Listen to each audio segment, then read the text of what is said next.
Connect it up. So we're good. Connecting. There we go. All right, guys. So let's just wait. We're about a minute early. We're going to go from 1 o'clock to 2 o'clock Eastern Standard Time. Today is November 15th, 2020. Coming at you.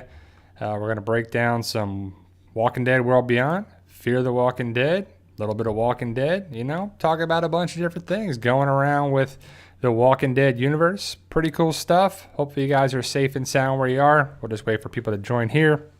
Hit that like button if you like the channel. If you can't subscribe, I would assume hopefully you're checking out the live stream. You're already a subscriber. But, we're just still trying to achieve that goal of 100,000 subscribers. And we're getting closer every day. We're getting new subscribers every day because of awesome subs, members, patrons, people checking out for the first time.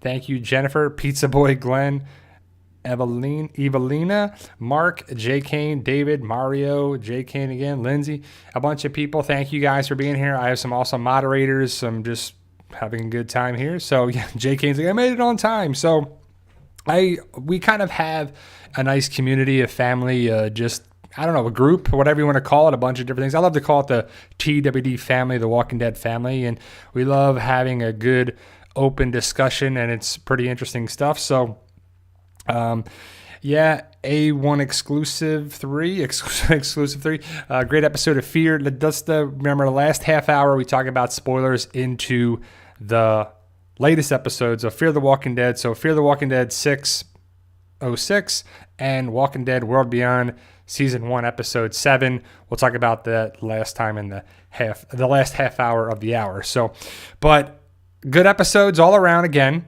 I know some people that saw World Beyond are saying that, wow, it was a good episode. But I think a lot of the episodes have been pretty good. There's only been about 2 that were kind of slow when they were in the high school and when they built the raft, boat, whatever you want to call it. Those were the 2 slow episodes. The latest episode and the one before that, both directed by Michael Cutlitz, and both episodes are really good.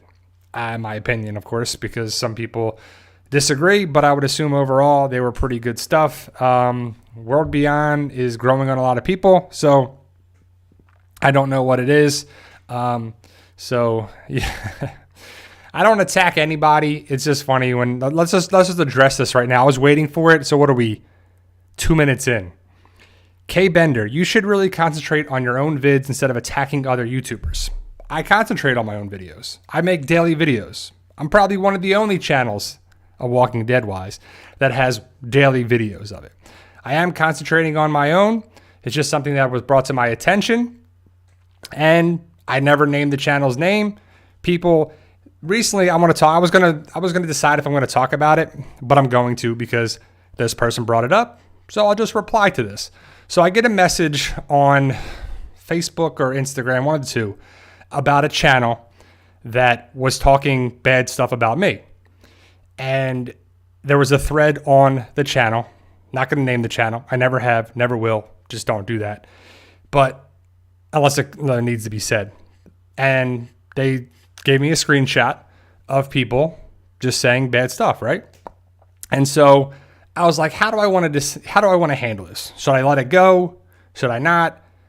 But I saw a lot of stuff that just wasn't true. And some people were saying stuff about me in the thread that also supported this channel. And then since then, they've come here and disrespected me and disrespected people here and really got into arguments and just caused problems and trolls, right? So I blocked them and banned them. So they're not going to be around here anymore unless they have a new, username and whatever. And so I was like, okay. And then I was like, should I just let this go? Well, when people are two-faced, when they say different things to you, it's what it was. And the funny thing was that the channel that made a video and that people were discussing about, I didn't watch the video. I don't watch other YouTube videos.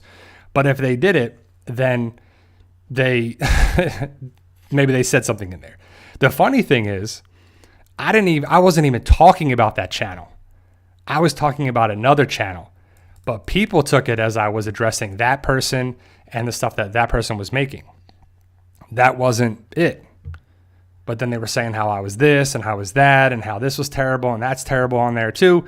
The biggest thing I have is that people, and then they called my videos clickbait when the video that they were supporting has stuff in the title. It's just funny that, when you have big words in your titles and your thumbnails, like proof, solved, confirmed, and it's not, it's just like, that's clickbait. When stuff is not confirmed, but you're saying it's confirmed, that's what it is. And then I was thinking about, what is clickbait? It's stuff that's baiting you to click on it, to watch it, to view it.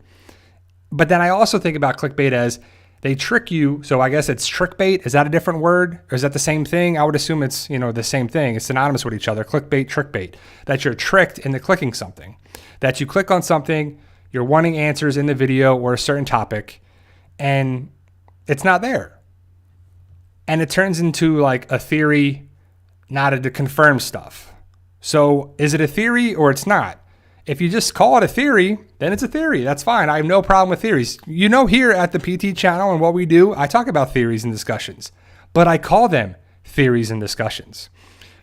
And maybe they were having a theory and discussion. Again, I didn't watch the videos, but it says in the title and stuff, it says confirmed. So if you have that, don't put that word in there to draw attention to you, because people are going to go, I'm going to go get confirmed information. That to me is misleading, which is the essence of clickbait, trickbait stuff. And so if you put theory in there, you're not disguising it as that. You're saying it's a theory. It's not there, right? And it's like I said, I don't care about it at all. But when stuff is going around and they're saying stuff is confirmed and it's not, and it's not, it's just like, that's just misleading. And, I take offense to that when people call my stuff that, when I don't do that at all, or I try not to do that, or I do that because people are going to always hate on you whatsoever. And the big thing I've learned over the years of YouTube is that people get mad over everything. The smallest thing, the biggest thing. You could have a 15-minute long video and people just complain about one thing that was 10, 15, 30 seconds of it. And they'll type about it. And it's just like, over a while, it eats at you and it builds it up as a YouTube creator. Now, I don't really care about other channels. And if you're a subscriber to this channel and another channel, that's good. I recommend that. You can support as many channels as you want. I'm not saying that you need to be the only channel here. I know my haters and my trolls and, the PT hater fan club, I don't know, whatever you call them, is going to say whatever they need to say, whatever. So either way, I saw the things, I addressed it. I said my piece in there. I addressed all the different things. Didn't get a reply. Didn't get anything. I don't know. Maybe it was deleted. Maybe it wasn't allowed on the channel. But either way, I said my piece. I defended myself. And, you can let it go. And it's easy to let things go in theory. But when someone disrespects you and someone talks all this stuff that isn't true, or they're spreading rumors and lies, that's slanderous. That's libel. That's just stuff that you can't be getting and say with. And I have nothing but respect for people who work hard in life, let alone on YouTube, to post videos about content that's good. And then it was funny in the thing, I keep remembering stuff, and they're like, yeah, he posts too many videos. It's quantity over quality. And I think we have high quality and quantity. It's really hard to have daily videos when The Walking Dead wasn't in season. Now it is. It's easy to have videos. It's easy to break down stuff, to have reviews and discussions and theories and Easter egg videos and all these different things coming out. Over the summer when we didn't have anything, we still had videos for it there too. Some people think it's a great thing. Some people think it's an awesome thing that we had that and the ability to do it, and they respect it and they love it and they cherish it and all that stuff too. And that's why we do it. But at the end of the day, people are always going to hate what it is. And I love the line. I guess that's sarcasm because I'm sarcastic. It's funny when people say he shouldn't be a YouTuber. What? Like, what makes someone should be a YouTuber or not? You should just let people say whatever they want, whatever that too, right? It's just funny because so many people have an opinion and they think it's easy to be on YouTube for over 5 years. It is, but it's not easy to have a successful channel and to grow exponentially every time. It's just one of those things where it's where it's at. So, you might see some things on other channels and other places on there too. So I just wanted to address that. That was going on this week. I don't like the drama. I'm not like here for the drama. Actually, I don't like drama at all. You know, I'm a person that likes to keep to themselves, do their own thing, what it is, have a fun discussion, move it on. And there's people in here that disagree with what I say in my theories and my videos and things like that too. And that's okay. There's people in the chat right now that disagree with me probably on a consistent basis. And it's all right. You know, I'm not going to put anybody on blast, but there's people here that in the chat that are still on the channel, that are welcome to the channel, and it's all good for that. And I love it. I love discussion topics for that too, because I'm not right. You're not right all the time. I'm not right all the time. Everybody's a fun discussion. I miss things. You miss things. I catch things. You catch things. And everybody, it's a fun thing. And at the end of the day, it's a fictional universe. It's not real. It's not things that are out there. People are going through a lot of crazy stuff now. That matters, right? That matters in life. Not fictional stuff on there. Even though we love this universe. We love the Walking Dead universe. We have some of the most passionate fans out there. I would think that Star Wars, Marvel, DC, Game of Thrones, Walking Dead, they're some of the biggest fans out there, right? So, you know, people are passionate about it. But then also people are trolling those people that love something about it. But overall, Fear the Season 6, Fear the Walking Dead Season 6 has been really good. And the most recent episode, I watched it, did my review, and now I'm here doing the live stream. It's really good. It's a good episode, and they've all been really good. Some have been slower than others on there too, but I think they're really building for something there too. And it's been really good. The Walking Dead World Beyond, I've liked every episode. I don't think every episode is the world's best, but I like it. I enjoy the show. I know what it is. It's a branch of the Walking Dead tree that is branching out another story for CRM, and it's giving us more answers and some questions and answers and everything on there too. And overall, hopefully you guys are giving it a chance still. I know some people that have given up on it. But last week's episode with The Walking Dead World Beyond, with Tony, Percy, and our group, Huck wasn't there. She was out doing her own thing. She comes back this episode, but she wasn't in the previous episode.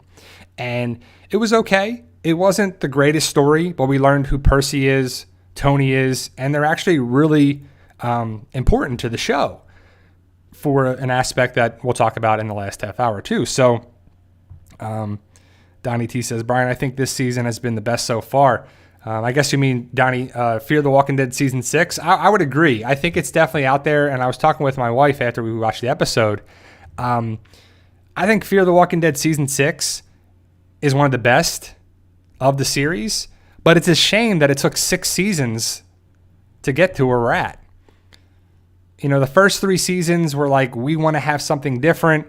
4 and 5 were like, okay, we need to bring people around to the Walking Dead universe. Like, I still stick by the aspect that they didn't want to go and connect the Walking Dead universe with Fear and the Walking Dead shows. They wanted to be a separate thing, but you want to just have your own show then. Like, don't have any connecting points whatsoever. But I think you just missed the opportunity there. It's all right. But either way, Fear the Walking Dead, we're here now. You know, we can't talk about the years where we were at and where it went before, because there were highs and lows and good moments and dull moments and stuff that makes you scratch your head and just so many things on there too. So, but I made a video recently that I posted, hopefully you guys have seen, that I brought up the Morgan, who saved Morgan discussion, because we still don't know, right? And we still don't know in the latest episode for it. But Sherry, the previous episode with Sherry, Dwight, Althea, Morgan, the masked people, Jenny's people, they didn't really answer it. And Sherry didn't know who Morgan was. So I would assume that if she saved him, she would know who he is, right? So, I mean, it just makes sense. So we still don't know who saved Morgan. A lot of people are hoping it's Madison, but I just don't see Madison ever coming back. Right? And I know the people that like, we never saw her die. We never saw this happen on there too. So I can see where they're coming from, but it's just going to be one of those things where if she never comes back, which I'm going with, she never comes back. If you know this channel, you know my stance on Madison, that she's not coming back. She died in season 4. And if she never comes back and people are waiting and waiting and waiting and waiting, and every season they're waiting and waiting and waiting, it's like, yeah, like Jeannie says, Dwayne saved Morgan. Or I've seen a lot of people that say Rick saved Morgan. But someone posted in the comments, I think several people posted in the comments on that video, where they said, the note says, you don't know me. But Rick knows Morgan. Madison, I guess, doesn't know Morgan. Sherry doesn't know Morgan, but Rick and Janice, they know Morgan. And I recently posted another video talking about my theory that I believe that Dakota, Janice, and Cameron had a part in saving Morgan because of Dakota saving, wanting to help our group, and she would need help.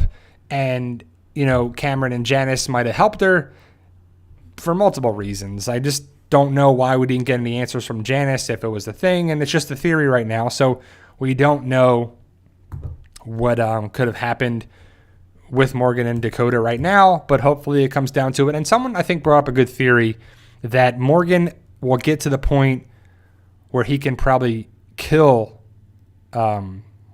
Virginia. And he might have the chance to. Then Dakota comes in and says, I saved you. Save my sister. Spare my sister like I tried to save your life or something.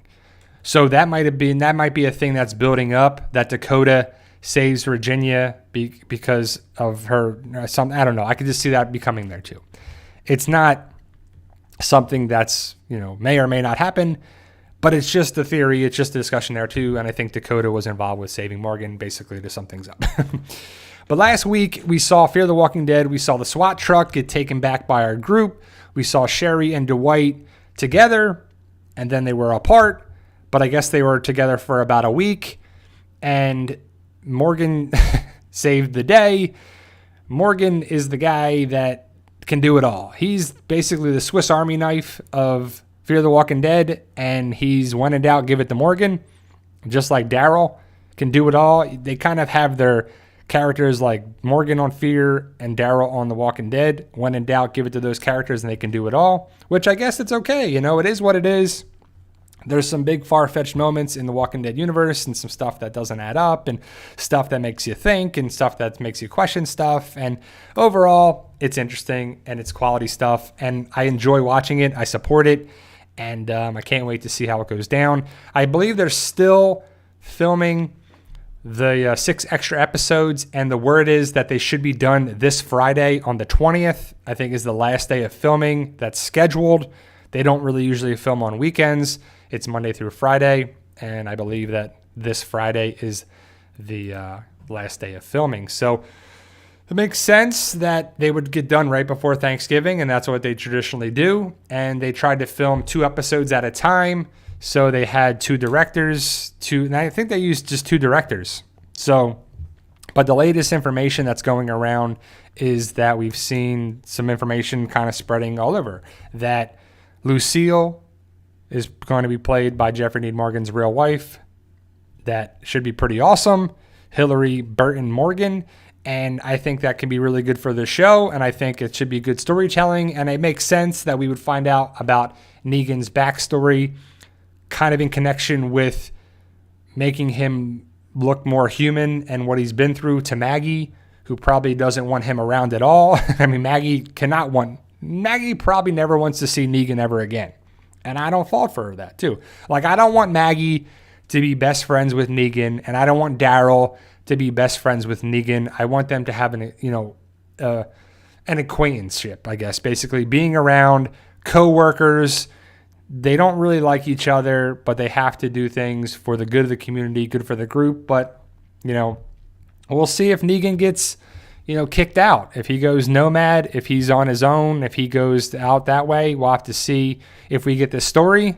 And then Negan makes the decision to leave, So Michael asks, what do you think is the best way for Madison to return? And do you think Taka and Crazy Dog will return in some way? So for those who people don't watch Fear the Walking Dead season 3, they don't know who Walker Taco, I think it's Walker, is the Indian chief, the Native American chief, and Crazy Dog was like his right-hand man, and they were great characters. Like, I thought they were really good for season 3, especially with the ranch and the autos and their land, and they were just trying to take back what was theirs, and then they ended up saving people in the end of season 3, and then they haven't been around since season 3, and the dam explosion and everything. So I liked Walker and Crazy Dog, and if Madison was to come back, I don't think she will, and I don't think she is. But if she was, like if she had to come back, if the writers were like, let's bring her back, I would love to see she comes back with them, because I don't think she could survive by herself, right? She's not Morgan. She's not Daryl. She's, a character that really was all about her family and her kids and, that. And then when Nick was killed off and Travis was gone and Alicia is only the one that's left. So, where has she been all this time? But if she was to come back, I would hope that she would come back with Crazy Dog and Walker, and it would be pretty cool and epic in an epic way. So I don't know what would be a good logical way to it for it to come back. So I think coming back with them somehow in a way to maybe help out against the end is the beginning people. I guess maybe even Virginia, but they're still in the area. It's not like our group has left. I don't know if Fear the Walking Dead's ever going to merge with The Walking Dead or The World Beyond, even though I hope that would be. I think the end game where it all comes together. Recently, I posted a video yesterday about Lenny James. It was in a bunch of different articles like comicbook.com and Digital Spy and everything. And the basically consensus is that Lenny James wants to see Andrew Lincoln and work with Andrew Lincoln again. Like we all want to see that, right?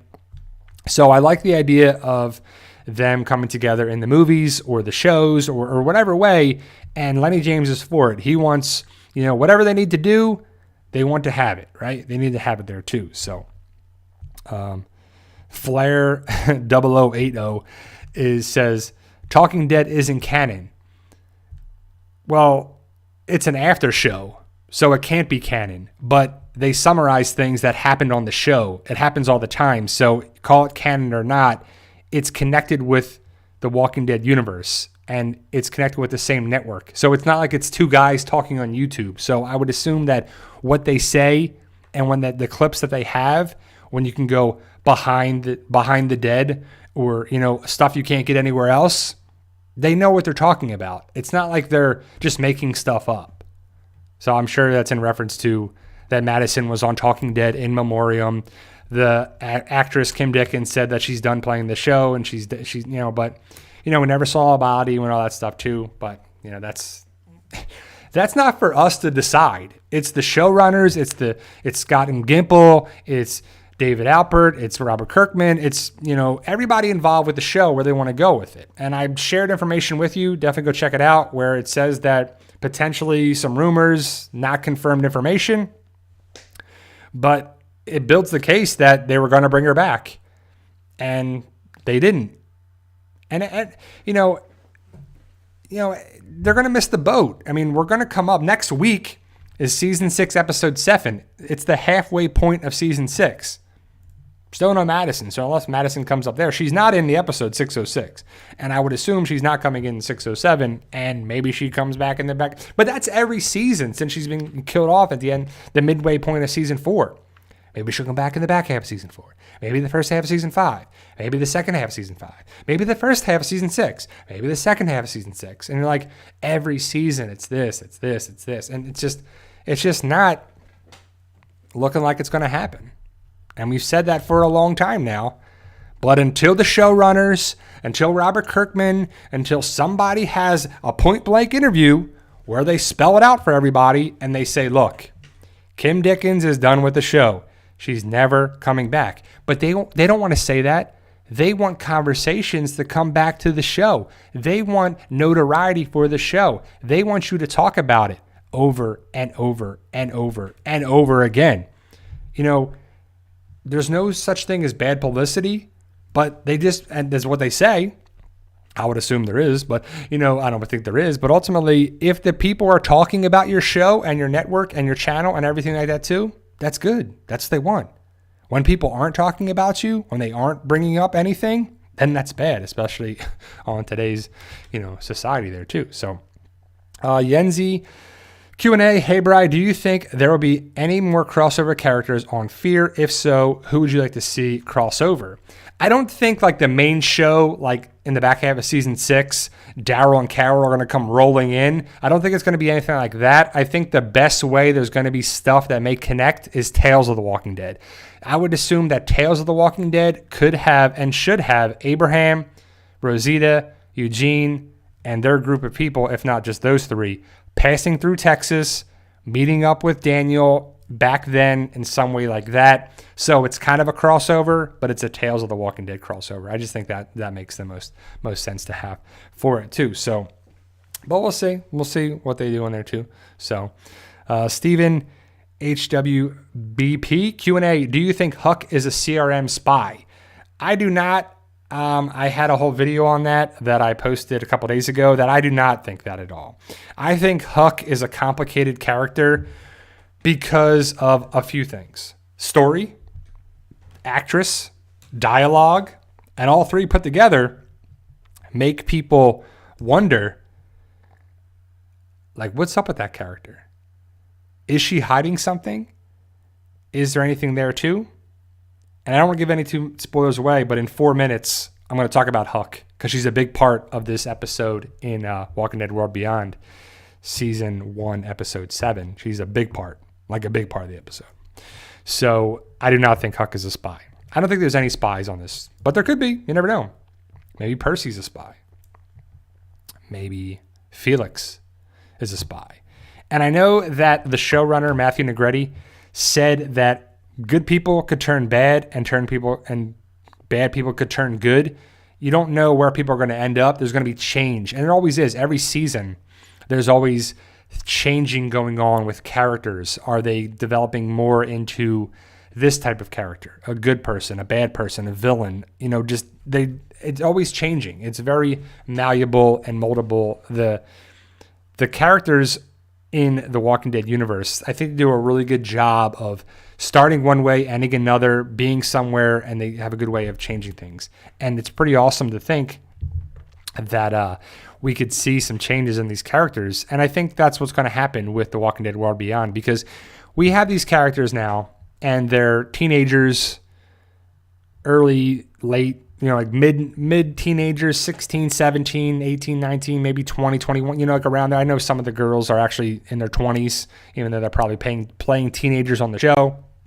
So we'll see what happens with their development. Hope could turn out one way and Iris another, and, we'll have to see what happens with them. If there's an immunology thing with a certain character or not, we'll have to see how it develops, because right now it could go one of a million ways, and we'll have to see what happens for each character going forward. Tyler Barton asks, Q&A, do you think we will see a Tony and Percy backstory in Tales of the Walking Dead? That'd be pretty cool. I wouldn't mind seeing that. For those who don't know, Tony and Percy were introduced last episode of the Walking Dead World Beyond, season 1, episode 6, and we found out that they are con men. They basically are doing stuff to stay alive. They have a CRM truck, and they're pretty cool characters, I have to say. I like Tony and Percy. I think they're very interesting for the story, and I'll have to see where they go, what happens with them, too. Donnie T. asks, Brian, Q&A, who do you think will be killed this season? What do you mean, for which shows? Because I don't know. Phil Coulson says, hey, Bri, how's it going? How you doing? Hope you okay. Yeah, I'm good. How are you? Hope everybody's good. Hope you're good. Phil Coulson and everybody else is good too. It's been, I don't know if Phil's been in here for a while, but good to see you back. I really have no idea what they're going to do on Fear the Walking Dead, like what characters are going to die, because we have so many characters, right? I mean, we're gaining characters every season. Hopefully we're going to lose some characters, but certain characters stick around forever. And this season so far has been a couple characters in each episode. And that's really what it's been, where it's been focused on 1 or 2 characters for the episode. And the next week, 1 or 2 characters an episode, even though Morgan's been in every episode so far, even if it was a small little thing, or he's been involved. In the first episode, he was in the whole episode, and then he was in small little like moments in episode, except for this one. He wasn't in the most recent episode too. So I'm going to hit you with the spoiler warning now, guys, for Fear the Walking Dead Season 6, Episode 6, and Walking Dead World Beyond Season 1, Episode 7. Spoiler warning, we're going to talk about some things right now. Hopefully you guys will be okay and safe and sound and you're good where you're at. I know the stuff with the COVID stuff is going up and cases are going up. So let's break it down for you guys. So Walking Dead World Beyond is Season 1, Episode 7. It starts with Huck, and it is a focus of the episode, her backstory. You find out that Huck's real name is Jennifer. I don't know what they're saying her last name is. It's like Malik or something, but when in one of this, because you see a then and now when she's a Marine at the start of the zombie apocalypse, and then now, and how she's talking with Hope and talking with the guy Walter, who basically uses Hope as a hostage. And Huck is a character that is greatly improved this episode. We find out more about the character. She is definitely a character that I like a little bit more now. And I wouldn't say I disliked her, but there was something off about the character. I just didn't say she was probably the weakest at all the characters, in my opinion. But either way, we find out that she's a Marine. She starts off with this cool thermal look, like the Predator. Thermal, night vision, red, thermal, night vision, red, and then she wakes up and it's a dream, a nightmare. And she went out on her own 2 episodes ago, and she went out, got some intel, got some supplies, got some information to come back to the group. She goes in, she cleans her gun, she puts on her thigh strap for her gun, and she finds a watch. That reminds me a lot of the Rick Grimes watch. I know it's not the same, but it just reminds me just the look of it. She finds a group of walkers. She kills them. She takes one of the bags, and she finds the United States Marine Corps pin, and we find out that she's a Marine. It brings back some memories, and she basically, you see her in a bar with her fellow Marines. There's a guy that I don't know if there's a love interest, if it was her boyfriend, her partner, someone she got close to. Either way, it's someone she got close to. And she's, has a blindfold on. She throws a dart at the dartboard. She hits the center, 3 darts. It's pretty far-fetched, but she, is, having some fun. She's drinking a beer with her colleague. The guy's name, I don't know. I just know the one guy's name is Owens because they say it a couple times. But the one guy that Huck, Jennifer, is connected with has a scar on his face. And we find out it was from a mission that they were on a week or so ago, or a couple weeks ago, a previous mission of theirs. And basically we find out that they were working together. And they are, Huck can't get over it that he was injured. And he's like, look, do you ever stop thinking about it? And it's a thing where, like, he's over it. All you need to know is that they had each other's back and they got stuff done. Then there's a thing on the TV that they shut down hospitals, they shut things down. It's the start of the zombie apocalypse. And then we see her with her Marines, I don't know what you call him, the head Marine, the Master Chief. I don't know, the guy that's giving the orders for them from Central Command, that the head Marine gives them the orders. They're supposed to go into the service tunnels in downtown, wherever they are. I don't know exactly the location, but they're in a city, and there's 4 of them. There's Huck, her partner, Owens, and another Marine. And it's interesting because it's a throwaway line, but Owens says, I heard this whole thing started from a rocket up in space. Someone got sick from that, went on an airplane, and the other Marine's like, shut up. But he's talking about space spores, basically. And we talked about our theory about that. Robert Kirkman has said that's where it started from, and since negated it. And we don't know exactly what it is, the start of it. But he talks about, like, that's what he heard it started from. So something from outer space. Space spores on there is interesting. They find 2 walkers coming down. They're firing a bunch of shots. They do body shots, central mass, and they shoot it, but the walkers keep coming. Huck shoots it in the head, and she's like, oh, those were people. You got to do headshots. They basically caught up to what we already know, but it happens really fast, and I'm glad they didn't really, go too much into detail for it. They go in. They they see a bunch of people in front of them, walkers that are staggering around. They use the thermal imaging. It's a pretty cool way of using it. Michael Cutlass directed this episode as well, so he did a good job again, just like last week's episode was done pretty well, in my opinion. They find out that the thermal imaging shows that walkers have a lower body temperature. They're cooler, so they shoot them. They find civilians. They bring them back. They go, and this is all intertwined with then and now. It's, it's Hope and Hux. They're talking, and then it just makes sense the way it's done. I'm just giving you all the Marine stuff in the story. And the time goes by, and Owens and his group comes back. He's got blood on his face, and stuff went down. It didn't go so well. I'm sure a couple days or a week went by in their orders. The head Marine comes by around, and he has new orders to kill everybody. Civilians, hostile or not, it doesn't matter. Whatever you see, take them out, because that's the orders. Huck doesn't like it. The head Marine guy doesn't like it, but the orders are, if you don't do this, you're going to get in trouble. You'll be arrested. You'll be in trouble, basically. So they go, and all the civilians are they're captured, and they're in a fence, and they're captured behind, a fence. And the Marines are all lined up, and they're in a firing line, basically. There's like 7 of them, including Huck. And Huck's on the end, and she has her gun, and everyone's ready, and they're counting the fire. Huck hits the lights with the generator, and she kills her whole squad. It's like, I don't know how she kills everybody and everybody doesn't get a shot off, but either way, it's what it is. Her Marine friend, the guy that she focuses on, her partner, her main Marine that she's with, turns, says, "Jennifer, I don't know what you are, but I'm a Marine." Boom, she killed her partner and all the Marines with them, and she let everybody out, took all the civilians out of it, and she's gone. And that's kind of the Marine backstory of everything. So we find out that she was a Marine. She's still a Marine. And you're going to see a Mountain Dew sign and also a Mountain Dew. So is it paid product placement?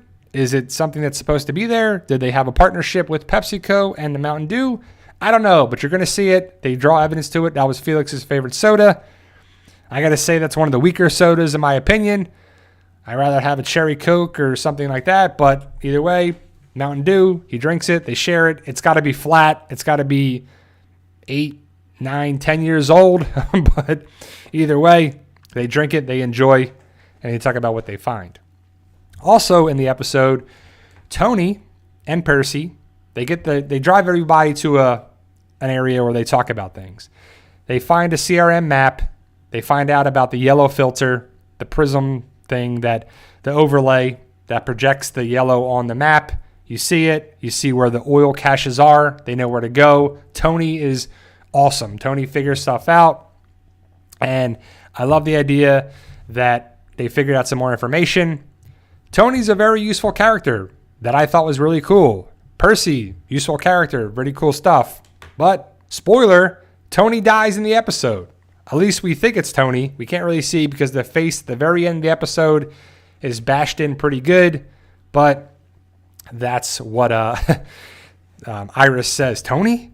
And that's what they say. And then we think it's Silas, but that's at the very end of the episode. We don't know who killed Tony, but they make us believe that it's Silas because he's jealous about Percy and Iris flirting a lot in the episode. Mark asks, Bri, bottles or cans?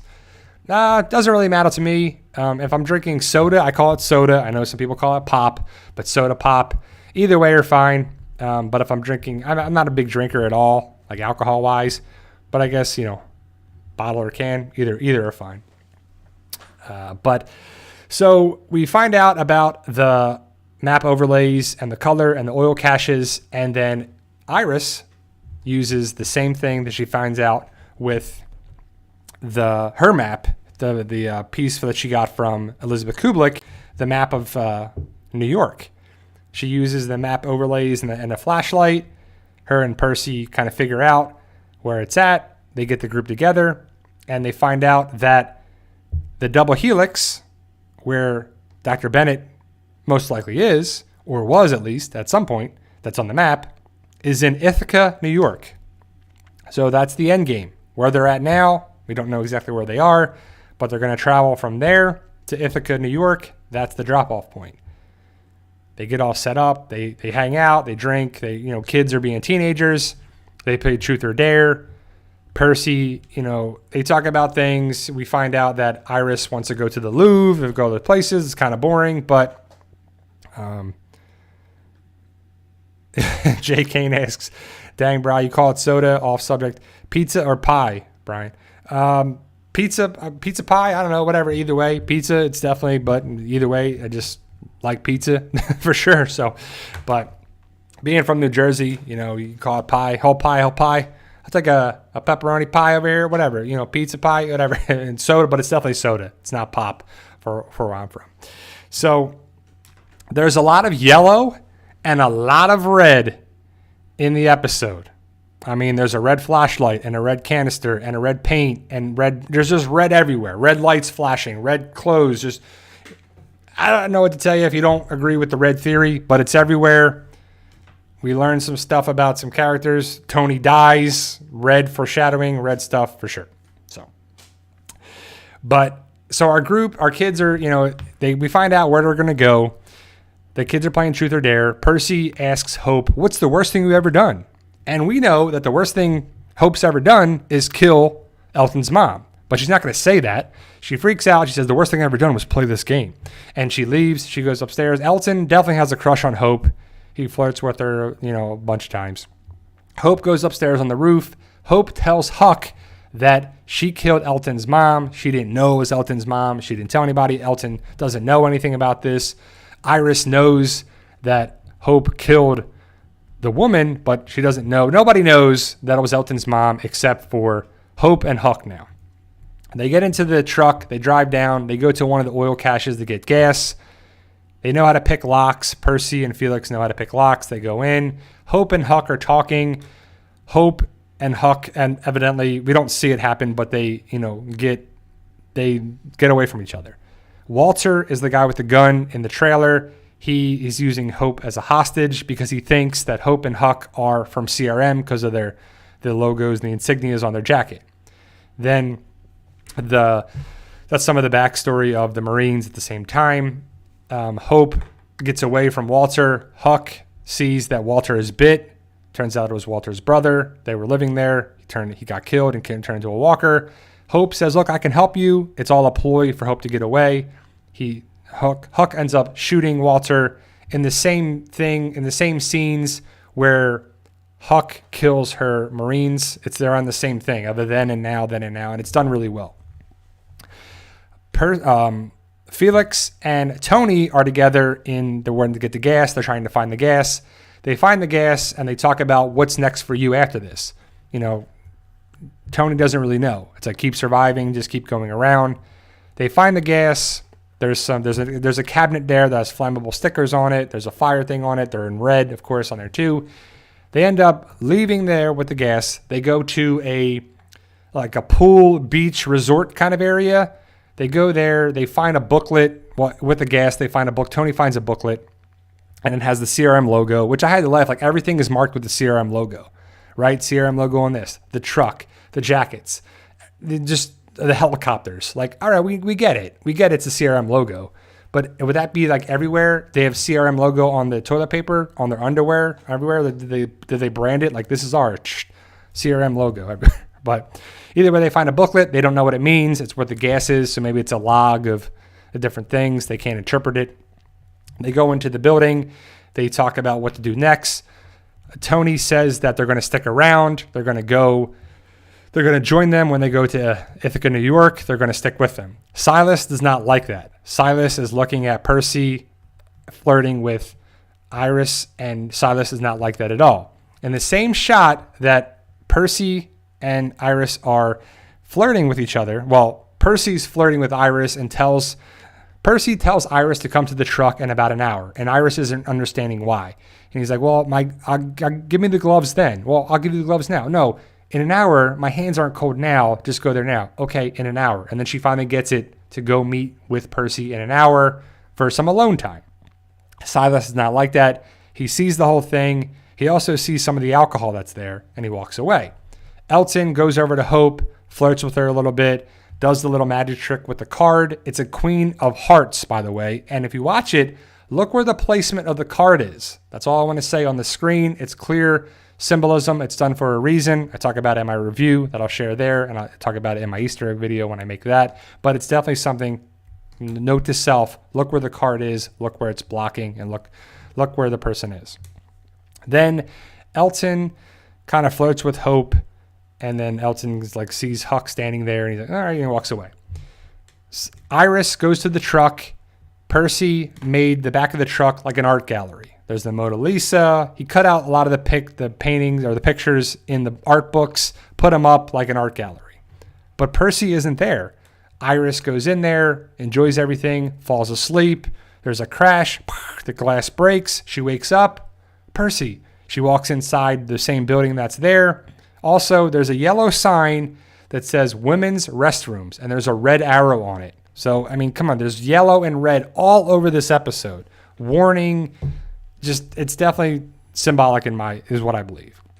She goes into the bathroom. She finds Tony, what she says, Tony, again, the face is all tore up, bludgeoned, severely beat up. And she's like, Tony, we see the wrench. It's got blood on it. There's blood all over the floor. We see someone in the stalls. Felix, Huck, and everybody come to where Iris is. They also see blood around the windowsill where the window is open, the broken window, where we think Percy got out of. That's what Iris says. We see someone in the stalls. Felix goes to check it out. Huck has her gun ready, and Felix opens it up, and it's Silas. Has a bottle next to him, so he's been drinking, and he looks to be in rough shape.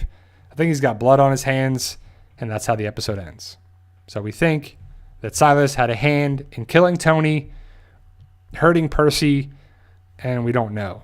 In the upcoming, trailer for next week's episode, they blame it on Silas, and I think they're going to leave Silas, so I'll have to see, did he actually do it? Did he not? We don't see him do it, so maybe he did, maybe he didn't, but we'll have to see. But we know Silas's background. He has motive. He didn't like Percy. They found out that Percy and Tony were going to be sticking around. He didn't like that, so maybe he did it. Maybe he was drinking, and, there we go. But it's a good episode. It is a good episode, especially when you find out about Huck being a Marine and a little more backstory for sure, too. So, Phil Colson asked, Q&A, do you think we see some kind of mutated walkers in the world beyond? I personally don't think so. If they want to do that, they can. But I don't think we're getting like Resident Evil, like huge walkers, and we're going to have mutated walkers that are super strong, super powerful, super sensitive, super senses around there too. But I know it's because people are saying about the snarls and the growls on there too because of the walkers in the one post-credit scene. But I don't think so. I don't think it makes sense for that. But if they want to go that route, they can. Maybe the immunology, maybe there is some adaptations, maybe there is, some sort of mutation of the walkers. But just because you see growls and hear them, or you hear growls, you don't see anything.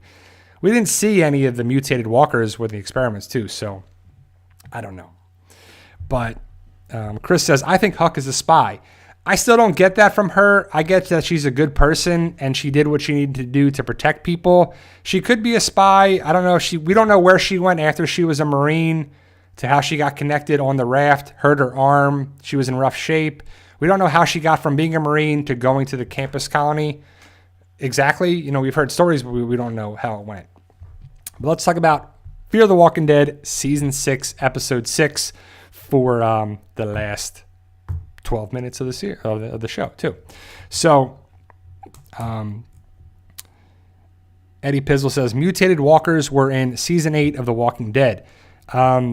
I don't really know if they were mutated. I mean, they were chemically, like, their skin was definitely messed with the nuclear waste, but I don't know if it was really mutated. I just think they were around the environment that was there. I don't know, but we'll see. It could be. You just never know. Fear the Walking Dead is mostly about June. You see John, June, Ginny, Sarah, Wes, Wendell, Luciana, Ginny's people, Marcus and Hill, who are useless. They are the Rangers that are with Ginny. But the episode starts with a woman running in the woods with a hat on, long hair. She's skinny, and she looks exactly like Sarah. But it is not Sarah. It is Paige. Her name is Paige. She worked at the mill. She is running from Ginny, Marcus, and Hill, and she falls down, and she trips over a walker guts or a root or something. It's just she trips. Ginny, Marcus, and Hill catch up to her. They say, Ginny's got this little stupid thing about a bullfrog and stuff and whatever. And then Paige is like, what does that have to do with anything? What are you telling me this for? Right? But either way, they check her bag. They find some spray paint. She evidently spray paints on the trees. The end is the beginning. So she's part of that group. She's part of the end is the beginning. They're going to bring her back, get answers. She grabs Marcus's gun. That looks a lot like Rick's gun. And she points it. And she knows that Virginia is scared, and she sees it in her face. So Virginia is definitely connected with the end is the beginning people. She knows who they are. She's been involved with them somehow, some way, even though we don't find that out. Many details, we see that Virginia is scared. Paige, instead of going back with Ginny and her group, she ends up shooting herself in the head and kills herself. Virginia's pissed. She didn't get any answers. She says, bury the body next to Jasper's leg, who was from the mill. That's why the episode is called Jasper's Leg. Or bury her by Jasper's leg. And then we have the opening. It's June on the opening with the orange background and the sun. It's June. Then we see June, a guy, I don't remember his name, but he has an appendicitis, and Sarah, and they're in the truck, the semi-trailer, the tractor trailer. And they turned into the tractor trailer into like a mobile medical unit, a mobile hospital. And it's pretty awesome. They got a bunch of things. They got a heart rate monitor. They got a monitor. They got this. They got things. They got IVs. They can do a lot of things there. But they have to travel around. And that's part of the problem, too. BJ Logan 007. Let me see the question somebody asked about John. Sorry. It just jumped on me when I saw the question. There was a question about John that, John's one of my favorite new characters. So I'm sorry I missed it. It's way back there now. I apologize. I missed the question. But either way, June and Sarah are trying to save this guy. They put him on the table. They hook him up to the monitor. They see his blood pressure, all this stuff. It turns out that he has an infection, probably from the appendicitis. It's in the lower right-hand quadrant of your abdomen. It's kind of obvious if you're a medical professional, or if you watch shows, you put pressure there, you find out. They give him something to calm him down. They give him some alcohol. He gets knocked out. They slice open his stomach. Sarah's holding the book to be like, all right, you have to do this. And so you can see that Sarah and June aren't really the best for the to do this, the surgery. But either way, it's what they have. June is a medical professional, and she's seen it done before. She worked in the ER, and Sarah was going to be a Marine, and it's just you kind of see some background of it, right? Tommy Griffin Jr., what's up?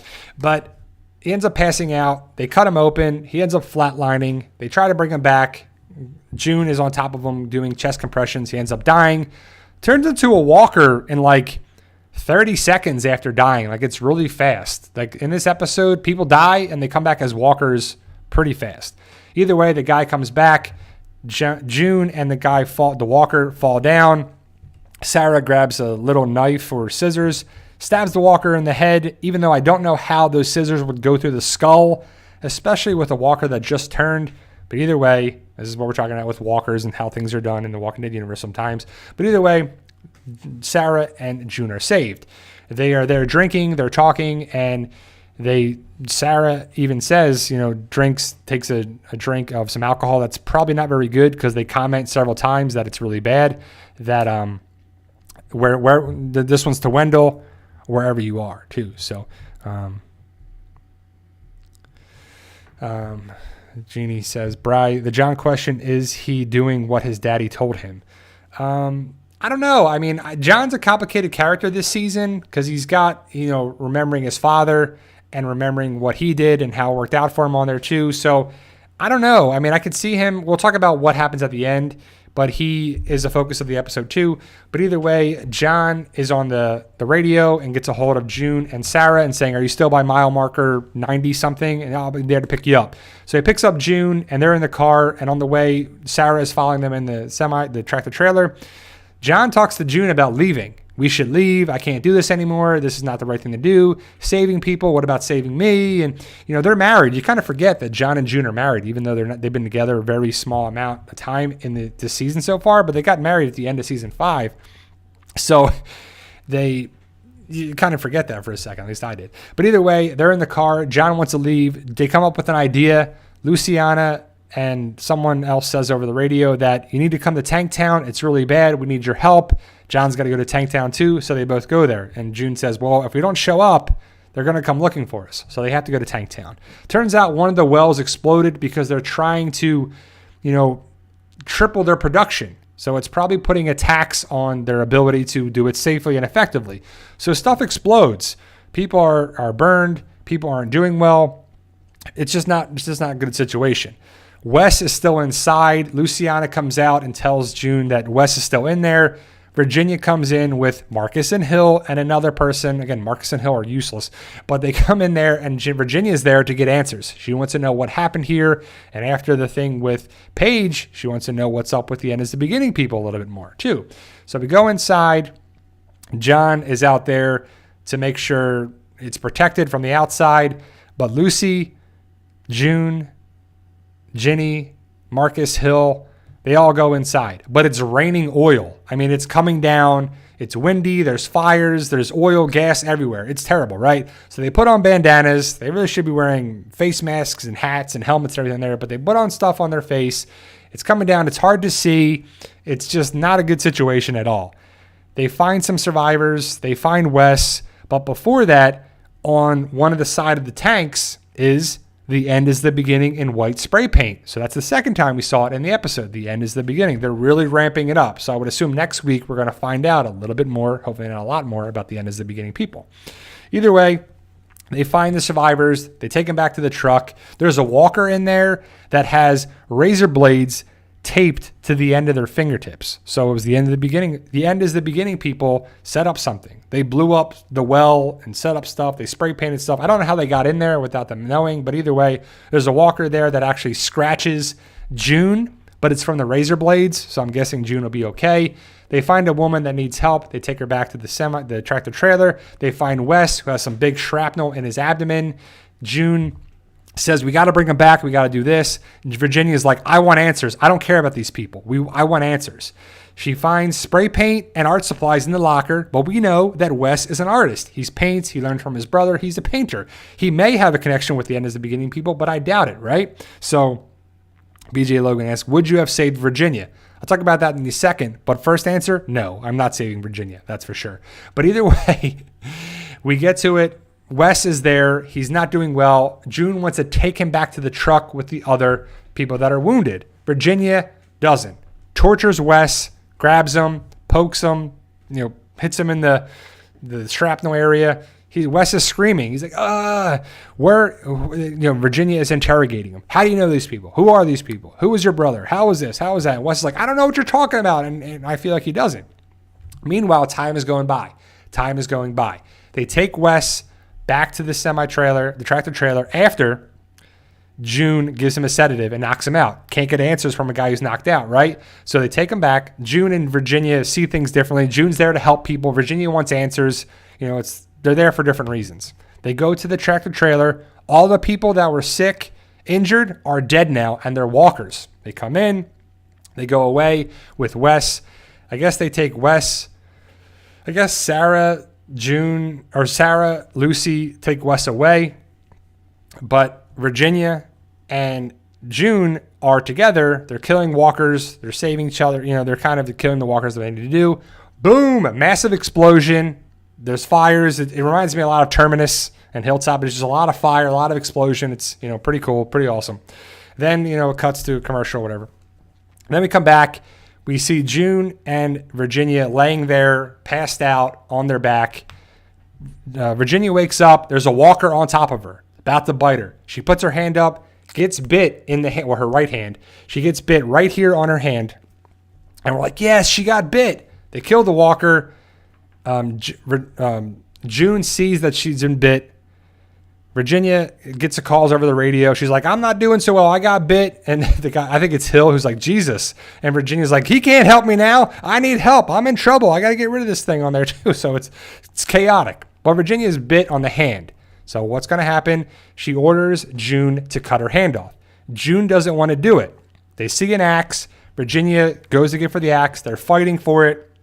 June takes the axe, puts it to Virginia's neck as June's, on top of her. Virginia's not doing so well, so she's in a compromised position. Virginia's like, I'll do whatever you ask. I'll do whatever. Just keep me alive. Just do this. I'll cut my own hand off. I'll do this. I'll give whatever you want. And June's like, she makes the deal. She wants a hospital. She wants, to run it. And she wants Wendell to come back around, because we see later on that Wendell comes back around, and that's what June told them to get Wendell back, I'm assuming. But June saves Virginia, cuts her hand off, cauterizes it with some hot metal or gunpowder, but probably hot metal because she talks about that there. Puts it in a sling, saves Virginia. They talk about Dakota, and you got to talk to Dakota. I want to talk to Dakota, and save there too. They get into the car. Jenny drives away. She wants to talk to Dakota, and she wants them to be there. So something's connected with what happened. Maybe the end is the beginning. People. Maybe Dakota. Maybe stuff's there. June goes into the tractor trailer, says that she saved Virginia. Wes says, why'd you do that? Lucy agrees. So does Sarah. So does everybody, right? Like, why did you save the villain, the worst character ever, right? So it's just nuts. But she says, we got a hospital, we got this, and we also got everybody to work there, and we got someone that should have been a Marine. A van rolls up. Wendell opens the door. Hey, you got room in there for me? We're like, oh, hey, Wendell, it's about time. He's literally in the episode for like 10 seconds. But Sarah's like, hey, when? She goes to say, see him. They take him out of the car. They're talking by the van. John and June are talking. John's like, okay, we can get out of here. We can do this, because John still wants to leave. June's like, look, I can't leave. We have a hospital. We can do this. We can do big things. We need to go. I guess John gets in the truck, like his truck. June gets into the tractor trailer with Wendell, I guess Luciana, and Sarah. We don't really know where Luciana went, but it happened so fast. But John's in his own vehicle, and the tractor trailer is driving. He follows the car, goes down a path. The path goes into a break, 2 different roads. It splits. Tractor trailer goes left. Oop, hit the microphone. Tractor trailer goes left. John goes right. So he doesn't follow the tractor trailer. He's all upset about it. Because that's the end of the episode. So where did John go? I don't know. Is he going to run into Morgan? The end is the beginning, people. Is he going to run into Sherry's group? I don't know, but I can't wait to find out. And that's the way it ends. So John, Junebug, they're just not together at the end of the episode. So it's a good episode. Virginia is bit, but she doesn't have her right hand anymore. So we'll have to see what happens there. She's really not in a predicament or any position to control anything. I just don't know how she's the leader for what it is. So we'll have to see how it goes down. Overall, it's another good episode. Next week's episode is season 6, episode 7. That is the mid-season finale, and that'll be on TV next week. And we'll see how it goes down for the mid-season break. Because, we have Fear the Walking Dead next week, Walking Dead World Beyond season 1, episode 8. And then the following week is season 1, episode 9, episode 10. And then it's the first season of The World Beyond's over. So that's what we got. I'll have to see how it goes down. But overall, very good episodes. And I can't wait for you guys to watch it. I'll have my review of... I'll probably post Fear the Walking Dead review tonight and the World Beyond review tomorrow. I'll be having more... breakdowns and Easter egg videos for it. But there you go, guys. That's my hour. A little over, actually. An hour and 3 minutes. So thank you guys for being here. I truly appreciate it. I appreciate you taking the time to be here, too. So Jay Kane asks, wait, so episodes 9 and 10 are the same night? Yes, that is next. It's the last Sunday of the month.